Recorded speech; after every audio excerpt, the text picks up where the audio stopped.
ആകാശവാണി.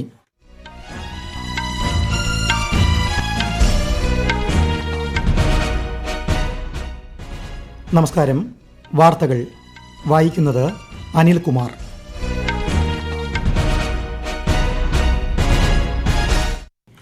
പ്രധാന വാർത്തകൾ. ബംഗളൂരുവിൽ 3 വന്ദേ ഭാരത് എക്സ്പ്രസ് ട്രെയിനുകൾ രാജ്യത്തിന് സമർപ്പിച്ച പ്രധാനമന്ത്രി നരേന്ദ്രമോദി.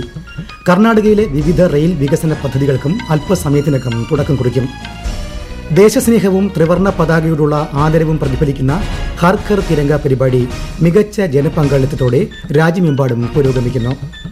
മികച്ച ബഹിരാകാശ ശാസ്ത്രജ്ഞരെയും സാങ്കേതിക വിദഗ്ധരെയും വാർത്തെടുക്കുന്ന അതുല്യ സ്ഥാപനങ്ങളാണ് രാജ്യത്തെ IISTകളെന്ന ISRO chairman doctor V Narayanan.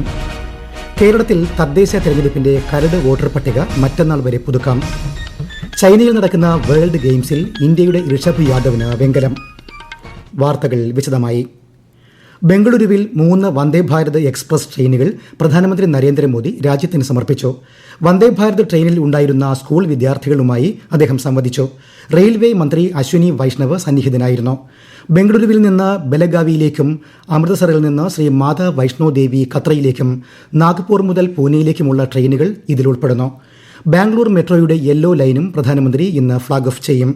ബംഗളൂരുവിലെ നഗരവികസന പദ്ധതികളുടെ ഉദ്ഘാടനവും തറക്കല്ലിടലും പ്രധാനമന്ത്രി അല്പസമയത്തിനകം നിർവഹിക്കും. 15,610 കോടിയിലധികം രൂപയുടെ ബാംഗ്ലൂർ മെട്രോ ഫേസ് 3 പദ്ധതിക്കും തറക്കല്ലിടും. ഇന്ന് ലോക സിംഹദിനം. ദിനാചരണത്തോടനുബന്ധിച്ച് ഗുജറാത്തിലെ ബെർഡ വന്യജീവി സങ്കേതത്തിൽ നടന്ന പരിപാടിയിൽ കേന്ദ്രമന്ത്രി ഭൂപേന്ദ്ര യാദവും ഗുജറാത്ത് മുഖ്യമന്ത്രി ഭൂപേന്ദ്ര പട്ടേലും പങ്കെടുത്തു. 180 കോടി രൂപയുടെ വന്യജീവി സംരക്ഷണ പദ്ധതിക്ക് ഇന്ന് തുടക്കമാകും.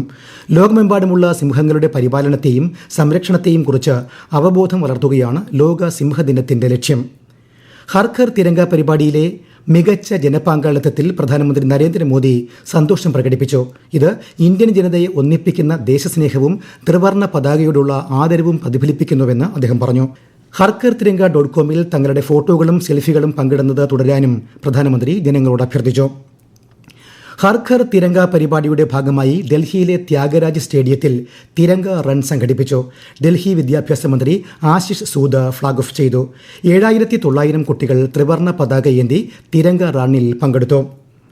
ഹർ ഘർ തിരങ്ക ഹർ ഘർ ശുചിത്വ പരിപാടിയോടനുബന്ധിച്ച് തിരുവനന്തപുരം പട്ടം PM ശ്രീ കേന്ദ്രീയ വിദ്യാലയത്തിൽ വിവിധ പരിപാടികൾ സംഘടിപ്പിച്ചു. രംഗോലി നിർമ്മിക്കുകയും തിരങ്ക ആശയത്തെ അടിസ്ഥാനമാക്കി വിദ്യാലയ ഭിത്തികൾ അലങ്കരിക്കുകയും വിദ്യാർത്ഥികൾ സൈനികർക്ക് കത്തുകൾ എഴുതി തയ്യാറാക്കുകയും ചെയ്തു.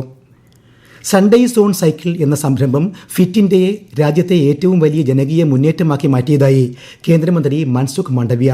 സൺഡേയ്സ് ഓൺ സൈക്കിൾ ഫിറ്റ് ഇന്ത്യയുടെ ഭാഗമായി ന്യൂഡൽഹിയിൽ സംഘടിപ്പിച്ച പരിപാടിയിൽ സംസാരിക്കുകയായിരുന്നു അദ്ദേഹം. ഫിറ്റ് ഇന്ത്യ സന്ദേശം പ്രചരിപ്പിക്കാൻ 50,000-ഓളം ഗ്രാമങ്ങളിൽ പരിപാടി സംഘടിപ്പിച്ചതായും ശ്രീ മൻസുഖ് മാണ്ഡവ്യ അറിയിച്ചു. मोदी जी की फिट इंडिया मूवमेंट आज देश में संडे ऑन साइकिल के रूप में एक बड़ी मूवमेंट बन चुकी है. आज सारे देश में 50,000 से अधिक गांव में पंचायत प्रतिनिधियों ने संडे ऑन साइकिलिंग करके देश को फिट इंडिया का संदेश दिया है और मोदी जी की फिट इंडिया मूवमेंट के साथ अपने गांव को जोड़ा है. രാജ്യത്തെ 3 സേനാ വിഭാഗങ്ങളുടെ യോജിച്ചുള്ള പ്രവർത്തനങ്ങളുടെ ഉദാഹരണമാണ് ഓപ്പറേഷൻ സിന്ധൂർ എന്ന് സംയുക്ത സൈനിക മേധാവി ജനറൽ അനിൽ ചൗഹാൻ സെക്കന്ദരാബാദിലെ കോളേജ് ഓഫ് ഡിഫൻസ് മാനേജ്മെന്റിലെ മുതിർന്ന ഉദ്യോഗസ്ഥരെ അഭിസംബോധന ചെയ്യുകയായിരുന്നു അദ്ദേഹം. ആത്മനിർഭർ ഭാരത് എന്ന ആശയത്തിന്റെ പ്രാധാന്യത്തെക്കുറിച്ചും ജനറൽ അനിൽ ചൗഹാൻ പരാമർശിച്ചു. തമിഴ്നാട്ടിൽ നിന്നുള്ള 7 ഇന്ത്യൻ മത്സ്യത്തൊഴിലാളികളെയും അവരുടെ മത്സ്യബന്ധന ബോട്ടിനെയും ശ്രീലങ്കൻ നാവികസേന പിടികൂടിയതിൽ ഇടപെടണമെന്നാവശ്യപ്പെട്ട് മുഖ്യമന്ത്രി MK സ്റ്റാലിൻ വിദേശകാര്യമന്ത്രി S ജയശങ്കറിന് കത്തയച്ചു. വിഷയത്തിൽ ശക്തവും ഏകോപിതവുമായ നടപടികൾ ആരംഭിക്കണമെന്നും മത്സ്യത്തൊഴിലാളികളെയും അവരുടെ ബോട്ടുകളെയും ഉടൻ മോചിപ്പിക്കണമെന്നും അദ്ദേഹം ആവശ്യപ്പെട്ടു. ഗുരുഗ്രാം ഭൂമി ഇടപാടിൽ കോൺഗ്രസ് MP പ്രിയങ്ക ഗാന്ധിയുടെ ഭർത്താവും വ്യാപാരിയുമായ റോബർട്ട് വാദ്രയ്ക്ക് അനധികൃതമായി 58 കോടി രൂപ ലഭിച്ചതായി എൻഫോഴ്സ്മെന്റ് ഡയറക്ടറേറ്റ്. പണത്തട്ടിപ്പുമായി ബന്ധപ്പെട്ട പ്രത്യേക കോടതിയിൽ ED അറിയിച്ചതാണ് ഇക്കാര്യം. കേസിൽ റോബർട്ട് വാദ്രയ്ക്ക് കോടതി നോട്ടീസ് നൽകിയിട്ടുണ്ട്. 79ാമത് സ്വാതന്ത്ര്യദിന പ്രസംഗത്തിനായി ആശയങ്ങൾ പങ്കിടാൻ രാജ്യത്തെ ജനങ്ങളെ ക്ഷണിച്ച് പ്രധാനമന്ത്രി നരേന്ദ്രമോദി. ഈ മാസം 15-ന് ന്യൂഡൽഹിയിലെ ചുവപ്പുകോട്ടയിൽ നടക്കുന്ന പ്രസംഗത്തിൽ ഉൾപ്പെടുത്താനായാണ് ജനങ്ങളിൽ നിന്നും ചിന്തകളും ആശയങ്ങളും ക്ഷണിച്ചത്. My GOV open forum, Namo app തുടങ്ങിയവയിലൂടെ ആശയങ്ങൾ പങ്കുവയ്ക്കാവുന്നതാണ്. ഈ വാർത്തകൾ ആകാശവാണിയിൽ നിന്ന്. ആകാശവാണി വാർത്തകളും വാർത്താ അധിഷ്ഠിത പരിപാടികളും all India radio news Thiruvananthapuram YouTube ചാനലിലും @all India radio news Thiruvananthapuram Facebook പേജിലും AIR _ തിരുവനന്തപുരം ഇൻസ്റ്റഗ്രാം അക്കൌണ്ടിലും @AIR News _TVM X ഹാൻഡിലും ലഭ്യമാണ്. ന്യൂഡൽഹിയിലെ ബാബ ഖരക് സിംഗ് മാർഗിൽ പാർലമെന്റ് അംഗങ്ങൾക്കായി പുതുതായി നിർമ്മിച്ച ബഹുനില ഫ്ളാറ്റുകൾ പ്രധാനമന്ത്രി നരേന്ദ്രമോദി നാളെ ഉദ്ഘാടനം ചെയ്യും. ഫ്ളാറ്റ് പരിസരത്ത് സിന്ധൂർ വൃക്ഷത്തെ നടുന്ന അദ്ദേഹം നിർമ്മാണ തൊഴിലാളികളുമായി സംവദിക്കും. ചൈനയിലെ ചെങ്ഡുവിൽ നടക്കുന്ന വേൾഡ് ഗെയിംസിൽ ഇന്ത്യയുടെ ഋഷഭ് യാദവിന് വെങ്കലം. പുരുഷന്മാരുടെ കോമ്പൗണ്ട് ആർച്ചറിയിലാണ് മെഡൽ നേട്ടം. ഈ മാസം 17 വരെ നീളുന്ന ഗെയിംസിൽ 17 അംഗ ഇന്ത്യൻ ടീമാണ് മത്സരിക്കുന്നത്. കോൺബോക്സ് ചെന്നൈ ഗ്രാൻഡ് മാസ്റ്റേഴ്സ് ടൂർണമെന്റിൽ ഇന്ത്യൻ കുതിപ്പ്. അമേരിക്കൻ ഗ്രാൻഡ് മാസ്റ്റർ റേ റോബിൻസിനെ ഇന്ത്യൻ ഗ്രാൻഡ് മാസ്റ്റർ അർജുൻ എറിഗെയ്സിന് ഇന്നലെ നടന്ന മത്സരത്തിൽ തോൽപ്പിച്ചു. ഇതോടെ അർജുന് 2.5 പോയിന്റായി. നിഹാൽ സരീനെതിരെ നടന്ന നിർണായക മത്സരത്തിൽ Indian grand master Vidit Gujarati വിജയം നേടി. കേരളത്തിൽ തദ്ദേശ തെരഞ്ഞെടുപ്പിലെ വോട്ടർ പട്ടിക പുതുക്കുന്നതിനുള്ള നടപടികൾ പുരോഗമിക്കുന്നു. ഇതിന്റെ ഭാഗമായി തദ്ദേശ സ്ഥാപനങ്ങൾ ഇന്നും പ്രവർത്തിക്കും. കരട് വോട്ടർ പട്ടിക പുതുക്കുന്നതിന് മറ്റന്നാൾ വരെ സമയം അനുവദിച്ചിട്ടുണ്ട്. അന്തിമ വോട്ടർ പട്ടിക ഈ മാസം 30-ന് പ്രസിദ്ധീകരിക്കും.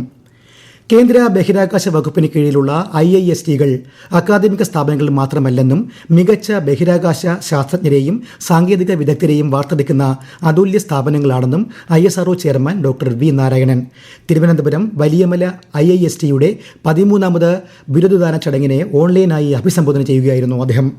A country which moved the rocket pods in world bicycle 50 to 60 years back from that state of affair, today when you look at technologically, 9 places we are number 1 in the world. Today we have come to a great level, almost 55 applications, tele-education, weather forecasting, ensuring food security, water security, disaster warning and mitigation. Till today, 133 satellites of different types, including the heaviest satellite GSAT-11 is placed in orbit. ഉത്തരാഖണ്ഡിലും Himachal പ്രദേശിലും അടുത്ത 7 ദിവസങ്ങളിൽ കനത്ത മഴയ്ക്ക് സാധ്യതയെന്ന് കേന്ദ്ര കാലാവസ്ഥാ വകുപ്പ്. പശ്ചിമബംഗാൾ, അസം, സിക്കിം, ബീഹാർ, മേഘാലയ, അരുണാചൽ പ്രദേശ് എന്നിവിടങ്ങളിൽ സമാനമായ കാലാവസ്ഥ തുടരുമെന്നാണ് മുന്നറിയിപ്പ്. ശക്തമായ കാറ്റിന് സാധ്യതയുള്ളതിനാൽ ലക്ഷദ്വീപ് പ്രദേശത്ത് മത്സ്യബന്ധനത്തിന് ഇന്ന് വിലക്കേർപ്പെടുത്തി. ഉത്തരാഖണ്ഡിലെ ഫർസിൽ, ധരാലി മേഖലകളിൽ അടുത്തിടെയുണ്ടായ ദുരന്തത്തെ തുടർന്നുള്ള ദുരിതാശ്വാസ രക്ഷാപ്രവർത്തനങ്ങൾ പുരോഗമിക്കുന്നു. 1100-ലധികം ജനങ്ങളെ ഇതുവരെ രക്ഷപ്പെടുത്തി. രക്ഷാപ്രവർത്തനങ്ങളിൽ സഹായിക്കുന്നതിനായി ഉത്തരാഖണ്ഡ് സിവിൽ ഏവിയേഷൻ ഡെവലപ്മെന്റ് അതോറിറ്റിയുടെയും സൈന്യത്തിന്റെയും ഹെലികോപ്റ്ററുകളും സജീവമായി രംഗത്തുണ്ട്. അലാസ്കയിൽ കൂടിക്കാഴ്ച നടത്താനുള്ള അമേരിക്ക റഷ്യ തീരുമാനത്തെ സ്വാഗതം ചെയ്ത് ഇന്ത്യ. യുക്രൈനിലെ സംഘർഷത്തിന് അവസാനം കാണാനും സമാധാന ശ്രമങ്ങൾക്ക് വഴി തുറക്കാനും ഈ മാസം 15-ന് നിശ്ചയിച്ചിരിക്കുന്ന യോഗം കാരണമാകുമെന്ന് വിദേശകാര്യ മന്ത്രാലയം പ്രസ്താവനയിൽ അറിയിച്ചു. ഇത് യുദ്ധങ്ങളുടെ കാലഘട്ടമല്ലെന്നും പ്രധാനമന്ത്രി നരേന്ദ്രമോദി പലകുറി വ്യക്തമാക്കിയിട്ടുള്ളതാണെന്നും റഷ്യ US കൂടിക്കാഴ്ചയെ ഇന്ത്യ പൂർണ്ണമായി പിന്തുണയ്ക്കുന്നെന്നും മന്ത്രാലയം വ്യക്തമാക്കി. കശ്മീർ താഴ്വരയിലേക്കുള്ള ആദ്യ ചരക്ക് തീവണ്ടിയുടെ വരവിനെ പ്രധാനമന്ത്രി നരേന്ദ്രമോദി പ്രശംസിച്ചു.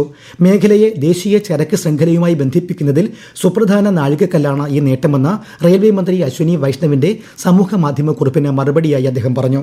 ചരക്ക് തീവണ്ടി സർവീസ് ജമ്മുകാശ്മീരിലെ വാണിജ്യത്തിനും പ്രദേശങ്ങൾ തമ്മിൽ ബന്ധിപ്പിക്കുന്നതിനും മികച്ച അവസരമാണെന്നും പ്രധാനമന്ത്രി വ്യക്തമാക്കി. ഇന്ത്യൻ വിമാനങ്ങൾക്ക് വ്യോമപാത അടച്ചതിനെ തുടർന്ന് ഏപ്രിൽ 24-നും ജൂൺ 30-നും ഇടയിൽ പാകിസ്ഥാന് 127 കോടി രൂപയുടെ നഷ്ടം സംഭവിച്ചതായി പാക് പ്രതിരോധ മന്ത്രാലയം. ഇന്ത്യൻ വിമാനങ്ങൾക്ക് പാകിസ്ഥാൻ വ്യോമാതിർത്തി നിരോധനം ഇപ്പോഴും തുടരുകയാണ്. നാഗ്പൂരിലെ മഹാലക്ഷ്മി ജഗദംബ ദേവസ്ഥാനിലെ നിർമ്മാണത്തിലിരിക്കുന്ന കവാടത്തിന്റെ ഒരു ഭാഗം തകർന്നു വീണ് 17 തൊഴിലാളികൾക്ക് പരിക്കേറ്റു. ഇന്നലെ രാത്രിയായിരുന്നു അപകടം. ഉടൻ തന്നെ രക്ഷാപ്രവർത്തനം ആരംഭിച്ചതായി അധികൃതർ അറിയിച്ചു. പ്രധാന വാർത്തകൾ വീണ്ടും. ബംഗളൂരുവിൽ 3 വന്ദേഭാരത് എക്സ്പ്രസ് ട്രെയിനുകൾ രാജ്യത്തിന് സമർപ്പിച്ച് പ്രധാനമന്ത്രി നരേന്ദ്രമോദി. കർണാടകയിലെ വിവിധ റെയിൽ വികസന പദ്ധതികൾക്കും അല്പസമയത്തിനകം തുടക്കം കുറിക്കും. ദേശസ്നേഹവും ത്രിവർണ്ണ പതാകയോടുള്ള ആദരവും പ്രതിഫലിക്കുന്ന ഹർ ഘർ തിരംഗ പരിപാടി മികച്ച ജനപങ്കാളിത്തത്തോടെ രാജ്യമെമ്പാടും പുരോഗമിക്കുന്നു. മികച്ച ബഹിരാകാശ ശാസ്ത്രജ്ഞരെയും സാങ്കേതിക വിദഗ്ധരെയും വാർത്തെടുക്കുന്ന അതുല്യ സ്ഥാപനങ്ങളാണ് രാജ്യത്തെ IIST-കളെന്ന് ISRO chairman doctor V Narayanan. കേരളത്തിൽ തദ്ദേശ തെരഞ്ഞെടുപ്പിന്റെ കരട് വോട്ടർ പട്ടിക മറ്റന്നാൾ വരെ പുതുക്കാം. ചൈനയിൽ നടക്കുന്ന വേൾഡ് ഗെയിംസിൽ ഇന്ത്യയുടെ ഋഷഭ് യാദവിന് വെങ്കലം. വാർത്തകൾ കഴിഞ്ഞു. അടുത്ത വാർത്താ പ്രക്ഷേപണം വൈകിട്ട് 6:30-ന്.